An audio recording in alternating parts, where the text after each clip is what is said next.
Hello, Awesome Soul here, and welcome to another Robocraft Robot review.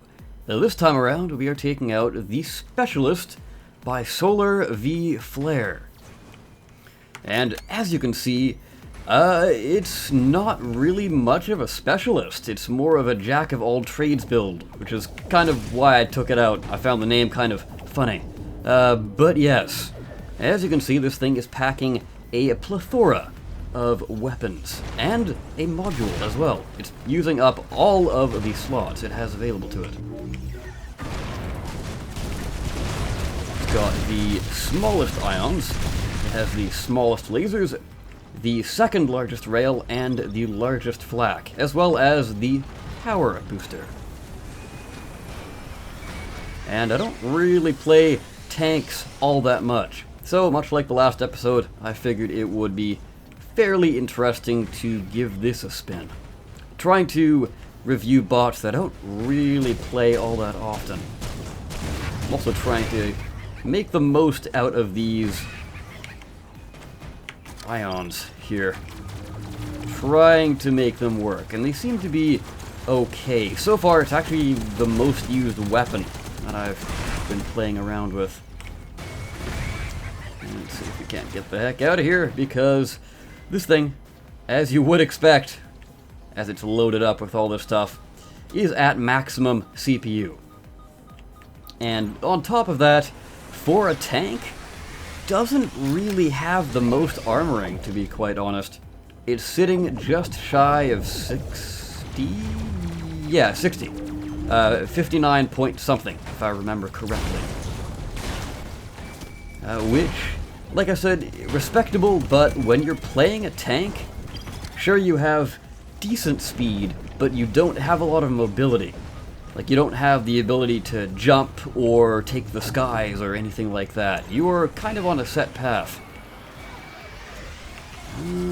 Just trying to think of what we can do, because they're all kind of holding up back there.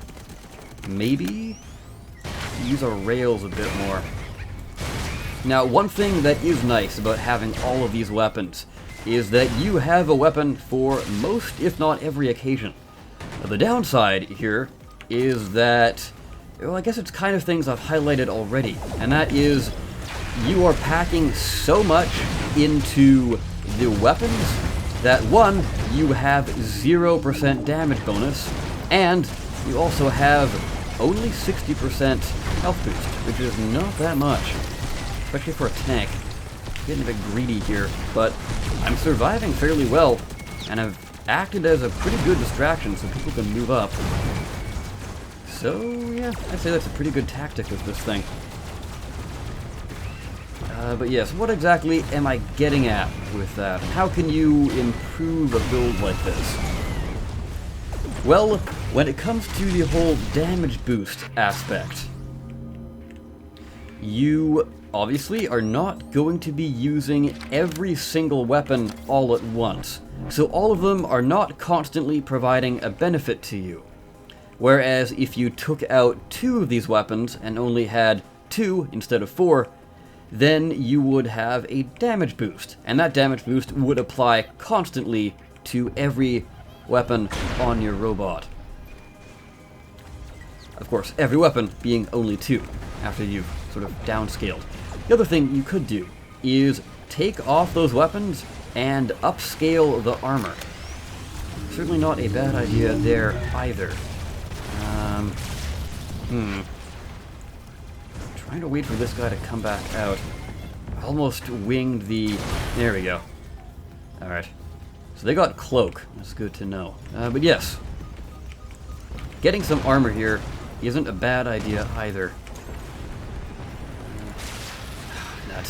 I guess the geometry is kind of messing with the rail amp, as it usually tends to do, rather. Kind of unfortunate if you're a rail user. I'm sure you know exactly what I'm talking about. Don't know if that's a bug or not, but I'm sure the free jam team would know. Anyways, back on the topic at hand, that would be the Specialist Robot. Now, let's go into the weapon layout. I guess we can cover that. So, first things first, small lasers. Not a bad choice as a low power usage weapon, especially if you want to pack multiple weapons. Not much else to say there. Decent choice. Obviously not your main weaponry, but great, as always, as a super low cost backup. Oof, see if we can't. Oh, there we go. Yeah, I know that's a perfect time to address it. I'll come back to the weapons point after. As you saw there, I lost all of my movement on one side, and therefore it became incredibly difficult to actually move this thing. So, what I would recommend is either adding more tank tracks, or adding some hovers exactly in the center of this robot. What that will do is let you turn a little bit better once you're at low health and or are missing things on a certain side. Trying to peel off. Yeah, there we go. So I'm used to damage boosted rails. Not really dealing as much damage as I would have liked. But hey, that's quite alright with me. As this thing is surprisingly tanky. I wasn't expecting the whole 60% to save me this much. Anyways, going back to the weaponry. There we are. That's another thing. I know, getting off topic again, trying to talk about the weaponry, but this sort of goes in with the weaponry. And that is, when you have so many slots, at least personally, I find this to be a problem. I don't know about you guys, but when I have this many slots to work with, I always get flustered in the heat of battle, and kind of forget exactly what button does what. So I'm like, oh man, I need this part for close range. Wait, no, that's the flak. Oops, wrong button. You know, those kind of situations. And then you spend a couple seconds firing flak into a ground unit that's right in front of you. So, I don't know. That's just me. If you guys have a problem with that, then I guess go with a lower weapon build.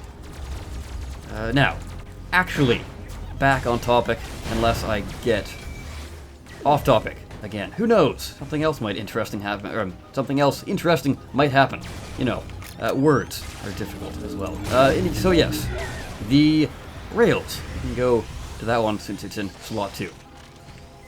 Not a terrible choice, as having a long-range option is good, but do you really need it? Because people on your team most likely will be packing rails as well. So having a damage boost and or armor to protect your large weapon, aka your flak, or the damage boost to actually, well, deal more damage to air targets, might be helpful, making you a bit more of a specialist and less of a jack-of-all-trades type thing. Yeah, I'm gonna stop repositioning and just actually try and provide some fire support. Don't know how effective I'm gonna be, but I will try my hardest. So rail, honestly, I think if you had to get rid of one weapon, the rail would probably be the first. Rail or...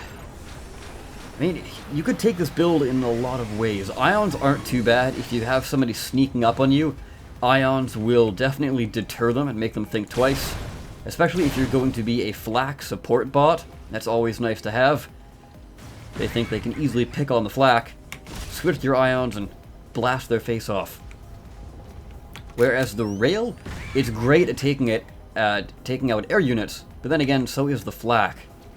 Yeah, I think it's time to move up here. I don't really see anyone else doing it, but we're getting close on kills, so let's see what happens here.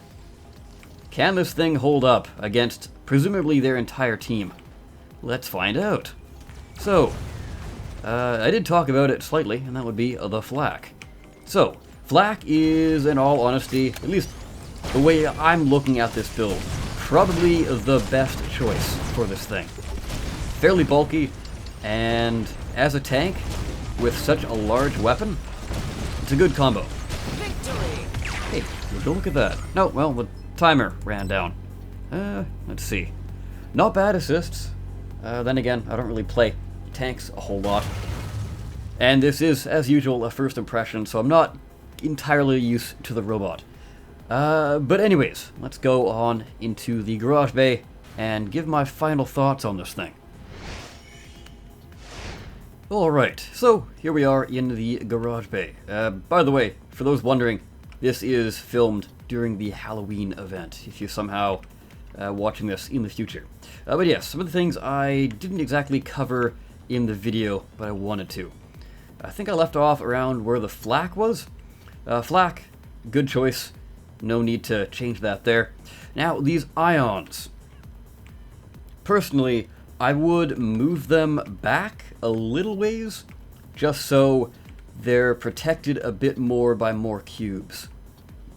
Besides that, it's a decent choice. As I was saying, it's a fantastic deterrent if you're going for more of a backline support role by keeping with the flak. The last thing in the last slot is the power booster. I think it was around... yeah, it was around there. Probably should have gone in from the top, but oops, that's my bad. Yeah, the power booster, in all honesty, is entirely not necessary. Just because you've got these lasers, which are super low power usage, these smaller ions, which don't deal crazy high burst damage, and therefore not sucking all of your power immediately, and then the flak, which is rather low power usage as well. The rails are really the only thing that are going to suck most of your power, and even then, as I was saying throughout the video, you probably could do without them, in all honesty. And if you did remove them, that would put the final nail in the coffin for the good old power booster.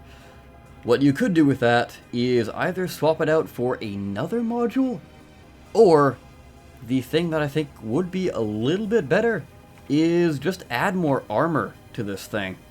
Because, let's actually just try and remove it here. See how much this is going to give you to play around with. Let's just fill this back in so it's sort of where it was, CPU-wise. Alright, so removing that is only going to give you 9% damage bonus. Not really all that high. What I think would be best is spending that CPU into armor, because the cost to CPU per benefit, I feel, at that range is better. So spending all of those points to fill in the hole, and then especially important here is to armor up these tracks. Very, very, very important, because as you saw throughout the video, the tracks were usually the first thing to go. And on top of that, you're going to want to do what I also said, and add a hover in the middle, just for a little bit more mobility. Or what you could do as well is a tank track in the middle, maybe one of the really small ones. That way, if that's gone and that's gone, your center of mass still has something to pivot around, at least a little bit better, if that makes sense to you. Just because there's like a space between, theoretically, let's say you put a track here. So you've got a pivot point between the track and that track, as well as that track, which is wider set as well. So you're going to pivot, whereas you've got this one and then that one, which I think is one block out. And you saw in the video, I could not turn at all. So yeah, with that, I would say this is a good start, but it needs a little bit of improvement.